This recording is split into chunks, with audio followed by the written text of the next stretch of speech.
Hey, so I had this old like leather bracelet with like blue flames on it and stuff, and I decided I should put some spikes on there. And about halfway through, I was like, hey, I should make a video and kind of do a tutorial type thing about how to put spikes into the leather. Um, yeah. All right, so what you're gonna need, first of all, I mean, if you're gonna put spikes into leather, obviously you're gonna need the spikes. I got mine from studsandspikes.com. I think that's what it is. I don't know. It's the website that everyone says, you know, to go to. I don't mean to be like, oh, studsandspikes.com. Yeah, man. Woo. But it's true. It works. That's really the best place to get them. Normally, people in leather making would use an awl. I did a little drawing. Well, it's not even a drawing. It's a piece of craft is what it is. But yeah, normally with people, it looks like that. It's called an awl, A-W-L, I believe. And that you pierce the leather and it makes the hole. But I don't have one of those, so I use a Phillips head screwdriver, which that's gonna sound kind of crazy, but because the end has the four prongs, it like when you twist it into the leather, it makes like a drilling action.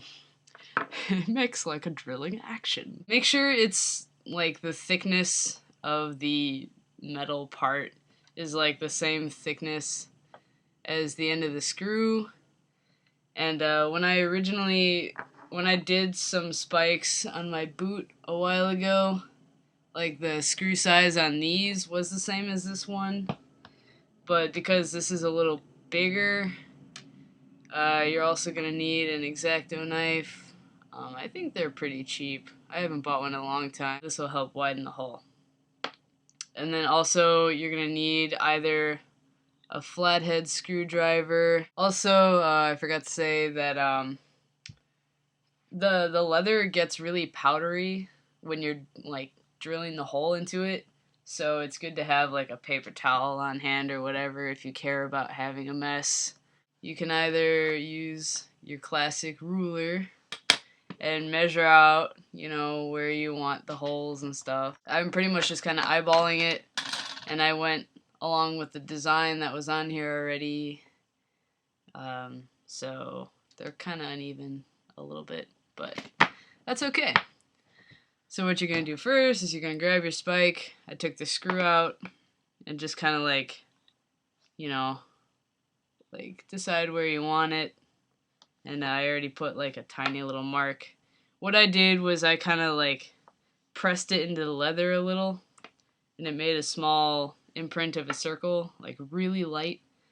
And I took the tip of my exacto knife and kind of poked a hole, like a small, tiny little notch. You probably can't see that. No, you can't. And that's about where the center is. So then you can start making the hole. Now you can do one of two things. You can either start with a screwdriver, which that takes a little longer, and just press into it like that. Or you do what I like to do, makes it go faster, and you take the tip, put it where you want it, and just kind of spin it around in place.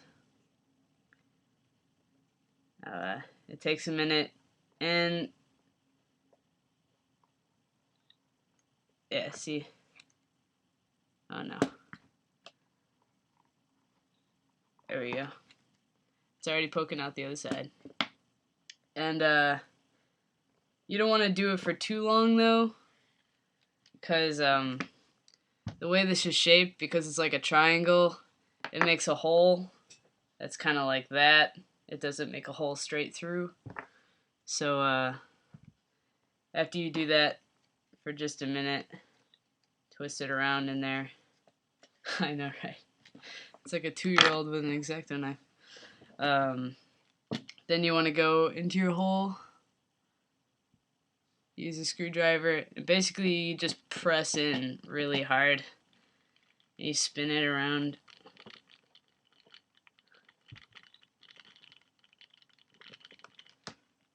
Hey, look how strong I am. I'm shaking. There we go. Until you're through. And what I like to do is to kind of stretch out the leather a little. I spin it around in there a couple of times. And move it around in the hole.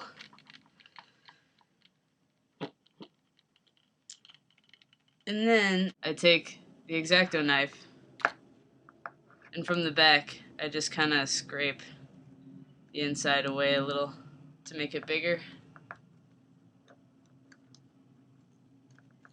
And actually, if you want to do some of that spinning motion too, the back of these screws kind of are like, you know, whoosh, whoosh. And so because this is going to be on my wrist, I don't want it to stick out that much. So you want to get it as close to the leather as possible so it's not scratching your arm and stuff. I mean, unless you're into that, but you know, you never know. But yeah, so because this, when you twirl it in, it makes a hole that's kind of like that. It'll make the end of the screw fit in there better, if you know what I mean. So yeah, you can kind of twirl it around a couple of times. Scrape away.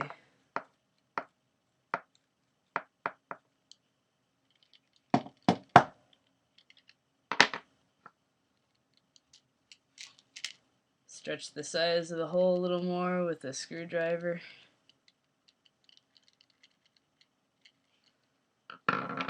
And you're going to try and fit the end of the screw that goes into the stud into the hole. And it may not slide in there per se.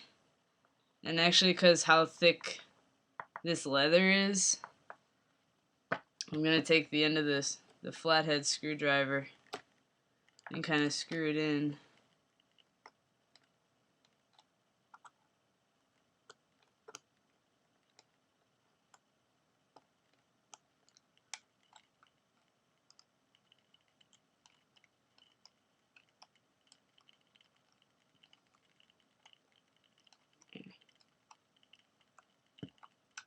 Get it kind of snug. And so then you got the end of the screw popping out. Take the end of your spike. You screw it on. You get it kind of snug. And then to really make it snug, you hold one end, and then you take the screwdriver in the other hand. You spin them opposite ways to get it like really tight.